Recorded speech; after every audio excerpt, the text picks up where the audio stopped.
मेरा नाम प्रफुल्ल बिल्लौरे है और प्रफुल्ल का मतलब होता है हैप्पीनेस, खुश। और मैं हमेशा खुश रहने की कोशिश करता हूँ क्योंकि जिंदगी में सिर्फ एक ही चीज है जो आपके पास होती है, बाकी सब आपको लोग कंट्रोल करते हैं। खुशी तो आपके पास ही है ना। मैं मूल रूप से मध्य प्रदेश का हूँ। मध्य प्रदेश का एक जिला है धार, जो इंदौर से बाजू में है। वहां पला बड़ा किसान का बेटा हूँ। बचपन से ही कुछ करने का मन था। बचपन से ही मेरी दोस्ती मेरी उम्र वालों के साथ नहीं थी। 12-13 साल की उम्र का जब मैं था, तब मैं मूवीज नहीं देखता था, कार्टून नहीं देखता था। मैं अपने पिताजी के पास कोई उनका मित्र मिलने आता था तो उनके साथ बैठता था। तो पहली सीख क्या करी 12 साल की उम्र में कि अपनी उम्र के लोगों के साथ दोस्ती जीरो। क्योंकि वही आपने मेरे इंटरव्यूज में सुना भी होगा, वही बातें होगी, उस लड़की का नंबर, वो फोन, वो शेयर, वो फेसबुक लाइक, वो इंस्टाग्राम लाइक। तो बहुत जल्दी समझ आ गया था कि अपने से 2, 5, 6 साल, 10 साल, 15 साल उम्र के बड़े लोगों से दोस्ती करोगे या दोस्ती ना भी करो, उनके आसपास बैठोगे तो कुछ ना कुछ तो सीख ही लोगे। कहीं से भी सीख सकता है आदमी। जूते कैसे पहनते वो भी सीख सकता है, हेयर कटिंग कैसी है वो भी सीख सकता है। एक छोटी सी लर्निंग से चालू करूंगा कि आपकी नजर के सामने जो चीज दिखे उसको ऑब्जर्व करना सीखो। क्या करना सीखो? वो नहीं आता है स्पंज, पानी को सोख लेता है, तेल को सोख लेता है, ऐसा आपका दिमाग हो जाना चाहिए, आपकी आंखें ऐसी हो जानी चाहिए, वो हर चीज को नोटिस करे। मैं यहीं से आपको कुछ नोटिस करने की, मैं यहाँ पे ज्ञान देने कम आया हूं, मैं आपको सिखाने आया हूं। एक एंटरप्रेन्योर वही होता है जो 24/7 365 डेज सीखता रहे। एंटरप्रेन्योर की डेफिनेशन क्या है? एंटरप्रेन्योरशिप की डेफिनेशन नहीं कि 10,000 करोड़ का टर्नओवर। एंटरप्रेन्योरशिप की डेफिनेशन ये नहीं कि सेल्फी कितने लोग ले रहे हैं। एंटरप्रेन्योरशिप की डेफिनेशन ये नहीं कि वाहवाही कर रहे हैं लोग। एंटरप्रेन्योरशिप की डेफिनेशन है कि पहले खुद का जुगाड़ कर लो, फिर आस पड़ोस का करो, फिर समाज का करो, फिर प्रदेश का करो और फिर देश का करो। करेक्ट? एंटरप्रेन्योरशिप ये है। अगर जिंदगी में समझ नहीं आ रहा है कि क्या करे, तो ये समझ लो कि जो जिस आदमी को आप सक्सेसफुल समझते हो ना, उसकी आदतों को कॉपी पेस्ट भी कर लोगे ना, कहीं तो कहीं पहुंच ही जाओगे। अगर जिंदगी में आप कंफ्यूज हो, आपको लग रहा है कि क्या करूं, तो किसी को तो अपना आदर्श मांगते होंगे ना, किसी को तो अपना आदर्श मानते होंगे। विवेक सर को मानते होंगे कि मैं सक्सेसफुल मानते होंगे।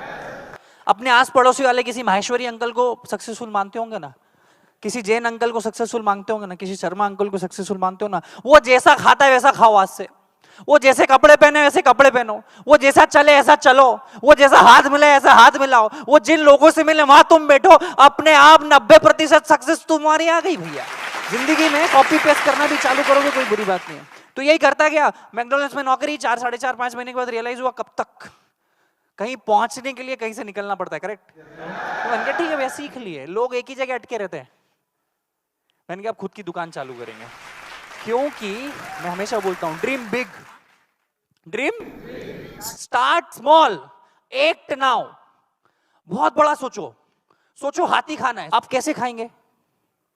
1000 टुकड़ों में पहले काटेंगे उसको, फाड़ फाड़ फाड़ फाड़ फाड़ फाड़ फाड़ फाड़ फाड़, एक एक टुकड़ा रोज खाएंगे।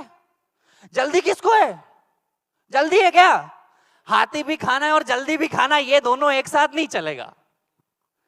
तो सोचा ड्रीम बिग स्टार्ट स्मॉल, एक नाउ ठेला चालू कर दिया। खुद ने चाय का ठेला चलाया, खुद ने चाय बेची, खुद ने बर्तन मांजे, सब कुछ खुद किया, संघर्ष किया और 2 साल चाय बनाई।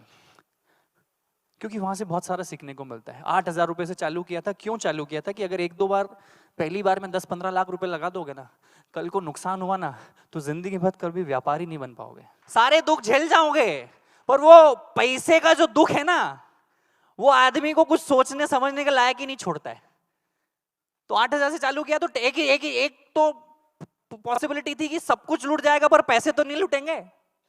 और अगली बार पापा से मांगेंगे एक और 8,000 रुपए की किस्त मांग लेंगे, क्या जा रहा है। पर अगली बार 10 लाख मांगते तो पापा नहीं मारते, घर से भगा देते। होता है ना बहुत सी बार। तो अगर आप 20, 21, 22 के हो तो सेठ बनने की कोशिश, मजदूर बनने की कोशिश करो। कितने ही सूरत के व्यापारी है जिनके 5-5, 7-7 हजार करोड़ के बिजनेस है, उन्होंने उनके बच्चों को यूएस भेजा कि तू मैकडॉनल्ड्स में जॉब कर, स्टारबक्स में नौकरी कर, बैंक बीपीओ में जॉब करवाते हैं उनको, क्योंकि उनको जिंदगी के फलसफे पता चले। अगर आपको 1 रुपए की वैल्यू नहीं है तो इस बात की क्या गारंटी है आपको 100 रुपए की वैल्यू होगी? अगर आपको 100 रुपए की वैल्यू नहीं तो इस बात की क्या गारंटी कि आपको 1,000 की वैल्यू होगी? अगर आपको 1,000 रुपए की वैल्यू नहीं तो इस बात की क्या गारंटी कि आपको 1 लाख रुपए की वैल्यू होगी? 1 लाख रुपए की अगर वैल्यू नहीं तो आपको किस बात की गारंटी कि आपको 1 करोड़ की वैल्यू होगी? तो earn that first rupee first. मैंने पहले दिन 5 लोगों को चाय बेची, 150 रुपए का धंधा हुआ। लोग मेरे पास नहीं आ रहे थे, मैं लोगों के पास गया। पहले दिन चाय की दुकान जब ओपन करी तो लोग मेरे पास नहीं आ रहे थे, तो मैं हाईवे, एसजी हाईवे, कितने लोग अगर अहमदाबाद में पता हो तो एसजी हाईवे करके एक जगह है, तो वहाँ पे कारें खड़ी होती है। तो लोग मेरे पास नहीं आ रहे थे, तो मैं लोगों के पास चले गया और उनकी कार पे नॉक करता, hello my name is Praful Ballauri, would you like to taste my tea, I make awesome chai. तो बोले ये वही कौन है अंग्रेजी बोलने चाय वाला, भाई लाओ तुम्हारी चाय। तो ये अलग क्या सीखी, अगर लोग आपके पास नहीं आ रही तो आप लोगों के पास चले जाओ।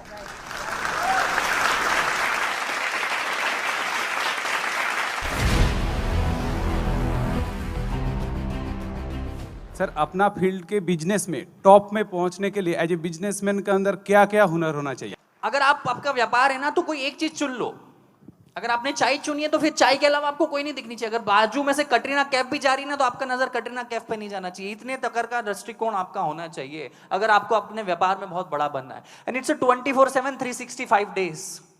और आप उसी इंडस्ट्री के लोगों को चुनो जो आपकी व्यापार को या तो बढ़ा सके, या व्यापार में नेटवर्क बना सके, आपके एम्प्लॉय बन सके, आपके को फाउंडर बन सके, आपकी सेल्स की टीम बन जाए। आपको सेल्फिश होना पड़ेगा अगर आपको बड़ा आदमी बनना है तो। आपको शादी ब्याह में नाचने नहीं जाना पड़ेगा, फिर आपको किसी की रैली में नहीं जाना पड़ेगा। आपको बड़ा सेल्फिश होना पड़ेगा और आपको आपके व्यापार में बहुत बड़ा बनना पड़ेगा और उसी इंडस्ट्री के लोगों से मिलना पड़ेगा और अपने सवाल पूछना पड़ेगा कि अब मैं फ्रेंचाइजी कैसे बढ़ाऊं, अब मैं व्यापार कैसे बढ़ाऊं, अब मेरे को ये दिक्कत आ रही है तो पूछूंगा। आप समझ रहे हो? बहुत मजा आने वाला है आपको। यही 24/7 यही जिंदगी है आपकी। और आपको 4 5 6 साल 1000 दिन का रूल बोलते हैं, मारवाड़ी में बोलते हैं ना, मारवाड़ी लोग 1000 दिन आपके व्यापार में आपको पूरे देने पड़ेंगे 24/7 इंटू 365 डेज। तो आप उसके पिताजी बन जाओगे। आप जिस चीज को सबसे ज्यादा समय दोगे, आप जिस चीज को सबसे ज्यादा समय दोगे उसमें आप उसके महारथी बन जाओगे। आपने एक चीज बोली थी कि अगर पैसा बड़ा लगा के हम बिजनेस करते हैं और बिजनेस डूब जाता है तो दोबारा हम पैसा नहीं ले सकते अपने पेरेंट्स से। सेम मेरे साथ हुआ सर, मैंने एक पिज़्ज़ा का शॉप खोला था बहुत बड़ा, वो बंद हो गया। अब फैमिली दोबारा स्टार्टअप के लिए अगर मैं फंडिंग लेता हूँ तो मानते नहीं है, तो उस चीज़ को कैसे हैंडल करना चाहिए? देखो, वही मैं बोल रहा हूँ कि you need to be very balance in your decisions. या तो अभी 10 लाख का रुपया ले लो, फिर 10 लाख तक सूखा करो, या आज 1 रुपया लो, कल 100 रुपया लो, फिर 1000 रुपया लो। करेक्ट। और कभी कभी आप ना अपनी जिंदगी के हार के ठिकरे अपने माँ बाप पे फोड़ना बंद करो। आपकी जिंदगी के हार के ठिकरे अपने माँ बाप पे फोड़ना आज से बंद करो, क्योंकि it is very easy to blame on parents. जब आप पहली बार शराब पीने गए थे तो माँ बाप से पूछा था? जब पहली बार किसी को छेड़खानी करने गए तो नहीं पूछा ना? तो व्यापार में भी अपने परिवार का इन्वॉल्वमेंट कम रखो, क्योंकि उनके ख्यालात 30-35 साल पुराने हैं और आज की जिंदगी बहुत बदल गई है। भारत इंटरनेट के आने से भारत नहीं बचा है, भारत इंडिया हो चुका है। तो उन चीज को समझो आप। और अगर नहीं पैसा है तो कम से चालू करो। ये धंधा चालू करने के लिए कभी पैसा नहीं चाहिए, धंधे को ग्रो करने के लिए पैसा चाहिए। धंधा चालू तो करो, फिर ग्रो करोगे। व्यापार चालू करने के लिए कभी किसी को पैसा चाहिए ही नहीं। व्यापार को 10 गुना 20 गुना 50 गुना बढ़ाने के लिए पैसा चाहिए होता है। तो ये बहानेबाजी बंद करो। आपने अपने चाय को बेचने से पहले अपने शर्म को बेचा। एक इंसान ऐसा क्यों नहीं कर पाता? अगर आप इस सवाल का जवाब देंगे तो शायद बहुत लोगों को बहुत फायदा हो। मैं आपको बड़े शांत से सुनना, बड़ी सही चीज बताऊंगा मैं आपको। हमारे देश में वो लोग मान सम्मान पाने के लिए अपनी जिंदगी बिता देते हैं, जिसका सच में कोई व्यक्तिगत ऐसा कर्म नहीं है जिसको उनको नेचुरली सम्मान मिले। मेरे कितने ही मासा जी, फुआ जी, मामा जी है, उनको शादी में अगर उनका इन्विटेशन में नाम ना लिखो तो वो ऐसे फूफा फूफ करवाते हैं मानो उन्होंने कोई संपत्ति दे रखी हो मुझे। वो सम्मान ही किस काम का जो मांगना पड़े। और दूसरी चीज, किस चीज की शर्म है भाई? तुम्हारे पास पैसा नहीं है, तुम्हें पता है। तुम्हारे पास वो संसाधन नहीं है जो तुम्हें चाहिए। तुम्हारा सपना है घूमने का, तुम्हारा सपना है आईफोन खरीदने का, तुम्हारा सपना है वो फेवरेट जूता खरीदने का, तुम्हारा सपना है विदेश घूमने का, तुम्हारा सपना है बड़ा बंगलो बनाने का। तो इसमें शर्म किस बात की? क्योंकि खुजली तुमको है तो खुजालना भी तो तुमको ही पड़ेगा भाई। खुजली तुमको है ना। कोई बोल रहा है भाई दो आज देखो, मैं आपको रास्ते बताता हूं जिंदगी के। ये जिंदगी है आपकी, मैं यहां से बताता हूं, ये जिंदगी है आपकी। आपको कुछ भी नहीं आता है। आपको 5 स्टार होटल में चेक इन करते नहीं आता है, आपको बोर्डिंग पास निकालते नहीं आता है, आपको बोलते नहीं आता है, आपको सोशल मीडिया चलाते नहीं आता, आपको कुछ भी नहीं आता है। करेक्ट? आपको कुछ नहीं आता है, मान रहे हो? आपको कुछ नहीं आता है। आपके पास 2 ऑप्शन होते हैं, या तो राइट पैर आगे लेके स्वीकार करो कि मुझे नहीं आता है, आज से मैं हर दिन सीखूंगा, या तो यू टर्न ले लो और चद्दर डाल के बिस्तर पे सो जाओ, तुम्हें कोई उठाने जाने वाला नहीं है। 2 ऑप्शन है आपके पास। और एक चीज मैं बताता हूं, when you know you don't know, you have better chances of learning. समझ आई? जब आपको पता है कि आपको नहीं पता है तो आप सीखोगे, नहीं तो हमारे देश में अलग चलता है, बाप को सिखाएगा, तेरे से ज्यादा पता है, बाप को सिखाएगा, उसको नहीं पता है। ये एरोगेंस में छोड़ो, हमें विश्व गुरु बनने की जरूरत नहीं है, हमें विश्व विद्यार्थी बनने की जरूरत है। हमने बहुत सिखाया, 100 साल पहले हमारे दादाओं ने, हमारे गुरुओं ने पूरी दुनिया को सिखाया, क्योंकि उन्होंने सीखा, उन्होंने पढ़ा तो सिखाया। आज इस देश को अपने 100 साल पुराने कर्मों की वजह से अगर पीठ थपथपानी पड़ रही है तो ये दुर्भाग्य है इस देश का, ये दुर्भाग्य है हमारा। मेरे दादा एमपी थे, मेरे दादाजी ने वो किया, अरे तूने क्या किया? मेरे फूफा जी महाराष्ट्र के मिनिस्टर है, मेरे दादाजी ने ये बिल्डिंग बनाई थी, मेरे फूफा जी ये करते। अरे कब तक लोगों के चक्कर में अपने सम्मान मान को ढूंढोगे? किसी ने आईफोन बनाया, स्मृति मैम आपने खरीदा, आप खुश हो गए।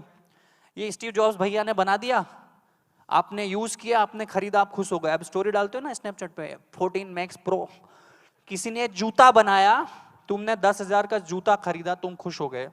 किसी ने ये माइक बनाया, हम यहाँ चिल्ला चोट कर रहे हैं, तुम खुश हो रहे हो। किसी ने स्क्रीन बनाई, तुम देख रहे हो, तुम खुश हो रहे हो। तुमने क्या बनाया कि दुनिया खुश हो रही है? तुमने कुछ बनाया क्या? चाय बनाओ यार, समोसा बनाओ, कुछ तो बनाओ कि लोग खुश हो। कब तक उपभोग बन के, कब तक कस्टमर बन के अपने आप को गौरवान्वित महसूस कराओगे? कभी क्रिएटर तो बनो। ये जिम्मेदारी हो गई है आज मेरी कि हर छोटे व्यापारी को बड़ा बना के छोड़ूंगा। कुछ नहीं होगा तो YouTube चैनल पे जरूर आइए, वीडियोस को शेयर करिए, क्योंकि ये फ्री वीडियोस में लोगों की बहुत मदद कर रहे हैं। आज करोड़ों लोग वीडियो देख रहे हैं, तो इस वीडियो को आप वीडियो शेयर करोगे तो लोग देखेंगे। देखिए, आपको वीडियो इसलिए भी शेयर करना चाहिए कि इससे आपकी भी विश्वसनीयता बढ़ती है कि ये व्यक्ति अच्छी चीजों को शेयर कर रहा है। 2 4 5 लोग सोचो कि किसको काम आने वाला है ये वीडियो, उनको शेयर करिए, वो समय लगाएं अपनी लर्निंग पे, नहीं भी खरीद पाए तो भी वीडियो से फायदा होगा। अगर आपको वीडियो कहीं और से मिला, सब्सक्राइब करिए, ये वीडियोस आपसे नहीं मिस होने चाहिए, ये बड़े इंपॉर्टेंट लेसन्स हैं। कमेंट बॉक्स में बताइए किस बिजनेस की प्रॉब्लम को आप सॉल्व करवाना चाहते हैं मुझसे। हमारे साथ जुड़े रहने के लिए छोटा छोटा ये लाइक्स जो है, इससे उत्साह बढ़ता है। 1 लाख 2 लाख लाइक्स आते हैं, अच्छा लगता है देख के कि लोगों को फायदा हो रहा है वीडियो से। हमारे साथ जुड़िए, हमेशा के लिए आप सबका प्रेम पूर्वक बहुत बहुत धन्यवाद।